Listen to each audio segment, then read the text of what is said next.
मैं ठाकुर सुनील सिंह आपका स्वागत करता हूं हमारी वीडियो में। आज हम जानेंगे कि सीरीज ऑफ एरर क्या होता है। सर्किट में एक्चुअली हमारे जो कंपोनेंट लगे होते हैं वो सीरीज ऑफ एरर में लगे होते हैं। इसको हमें जानना बड़ा ज़रूरी होता है क्योंकि हम सर्किट में अगर टेस्टिंग करना चाहते हैं कंपोनेंट को, तो हमें ये पता होना चाहिए कि कंपोनेंट हमारा जो है वो सीरीज में है या पैरेलल में। तो आज हम देखते हैं कि कौन कौन से कंपोनेंट हमारे सीरीज में लगे होते हैं, जैसे हमारा कैपेसिटर हुआ, रजिस्टर हुआ और इंडक्टर। आज हम इसके बारे में चर्चा करेंगे कि ये किस टाइप के सीरीज में लगे होते हैं। तो मैं आपको बताना चाहूँगा पहले रजिस्टर के बारे में। जैसा कि आपको सर्किट में दिखाई दे रहा है कि इसमें एक रजिस्टर लगे हुए हैं R1, R2 और R3 और उसमें एक बैटरी की सप्लाई दी गई है, जैसा आपको दिखाई दे रहा है। इससे पहले मैं एक चीज़ आपको ये बता देता हूँ कि जो रजिस्टर होता है और रेजिस्टेंस जो होता है उसमें फ़र्क क्या होता है। क्या स्टूडेंट को ये पता ही नहीं होता है कि रजिस्टर और रेजिस्टेंस में फ़र्क क्या होता है। तो मैं ये आज बता देता हूँ। होता है तो नॉर्मली फ़र्क है, लेकिन जानना बहुत ज़रूरी है। जो हमारा कंपोनेंट होता है उसको हम रजिस्टर बोलते हैं, और जो कंपोनेंट जो रजिस्टर होता है उसकी जो पावर होती है या गुण होता है उसको हम रेजिस्टेंस बोलते हैं। जैसे ही हमारा कैपेसिटर के साथ होता है, कैपेसिटर के जो कैपेसिटेंस होती है जिसको हम C से डिनोट करते हैं, ठीक है। तो कैपेसिटर की जो पावर होगी उसको हम कैपेसिटेंस बोलेंगे। इसी तरह से इंडक्टर की जो पावर होगी उसको हम इंडक्टेंस बोलते हैं। और जो रजिस्टर होता है उसको हम R से डिनोट करते हैं, और कैपेसिटर जो होता है हम उसको C से डिनोट करते हैं, और इंडक्टेंस जो होता है उसे हम L से डिनोट करते हैं। कई जगह पे हम इंडक्टर को कॉइल भी बोलते हैं।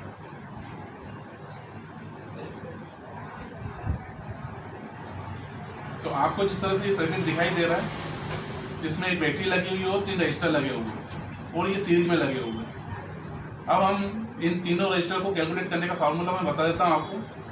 ये होता है RT इक्वल टू, RT का फुल फॉर्म मैं बता देता हूँ। R मीन्स होता है रजिस्टर और T इक्वल टू टोटल, मतलब टोटल रजिस्टर, ठीक है। और उसका इक्वल टू होता है R1 plus R2 plus R3। जितने रजिस्टर लगे उतना हम इसमें लिख देंगे। ये तो होगा हमारे सीरीज में। अब इसको हम पैरेलल में अगर समझना चाहें तो किस तरह से समझेंगे। पैरेलल का आप उसका सर्किट देखिए कि एक बैटरी लगी हुई है और पैरेलल में हमारे 3 रजिस्टर लगे हुए हैं। इसको हम किस तरह से कैलकुलेट करेंगे देखिए। इसका फॉर्मूला ये है जैसा आपको दिखाई दे रहा है, 1/RT equal to 1/R1 plus 1/R2 plus 1/R3। जब हम इसको कैलकुलेट कर लेंगे तो RT इक्वल टू हमारी वैल्यू निकल जाएगी। इसी तरह से हम कैपेसिटर को समझने की कोशिश करते हैं। कैपेसिटर का आप सर्किट डायग्राम देखिए, इसमें एक बैटरी लगी हुई है और 3 रजिस्टर लगे हुए हैं और ये सीरीज में लगे हुए हैं। इसका फार्मूला किस तरह से होगा वो देखिए। CT इक्वल टू होगा, सॉरी ये सीरीज में लगे हुए हैं तो इसका फार्मूला होगा 1/CT इक्वल टू, जैसा आपको दिखाई दे रहा है, 1/C1 plus 1/C2 plus 1/C3। तो इस तरह से हम CT को फाइंड कर सकते हैं। अब हम चलते हैं पैरेलल में। किस तरह से कैपेसिटर हमारा पैरेलल में लगा होता है, जिसमें एक बैटरी लगी होगी और कैपेसिटर लगे होंगे, जैसा कि आपको पैरेलल में दिखाई दे रहा है C1, C2, C3। अब इसका फार्मूला क्या होता है, CT equal to C1 plus C2 plus C3। तो इससे हमारा CT फाइंड हो गया। इसी तरह से अब हम चलते हैं इंडक्टर की तरफ। इंडक्टर को हम सीरीज और पैरेलल में किस तरह से कनेक्ट कर रहे हैं। तो जैसा कि आपको सर्किट में दिखाई दे रहा है, एक बैटरी लगी हुई है, उसमें L1, L2 और L3 3 हमारे इंडक्टर्स लगे हुए हैं, और इसका फार्मूला जो होगा LT equal to L1 plus L2 L2 plus L3, जैसा कि आपको दिखाई दे रहा है। अब हम सीरीज में सीरीज में तो हमारा ये हो गया। अब हम देखते हैं पैरेलल में कि पैरेलल में हमारा इंडक्टर्स किस तरह से इसका फार्मूला बनता है। एक बैटरी लगी हुई है और उसमें 3 इंडक्टर्स लगे हुए हैं, ये पैरेलल में लगे हुए हैं। इनका फार्मूला है 1/LT equal to 1/L1 plus 1/L2 plus 1/L3।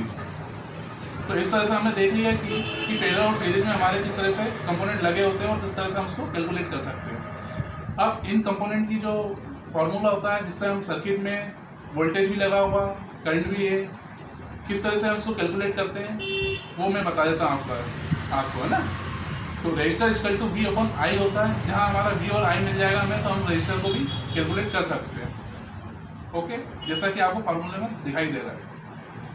Second, capacitor के बारे में कि कैपेसिटर को किस तरह से फाइंड किया जाता है। C इक्वल टू Q/V होता है।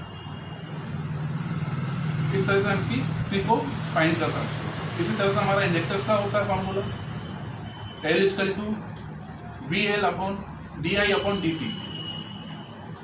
जैसा कि आपको दिखाई दे रहा है। आई होप आपको वीडियो अच्छा लगा होगा और मुझे उम्मीद है कि आपको सीरीज और पैरेलल में समझ में आ गया होगा।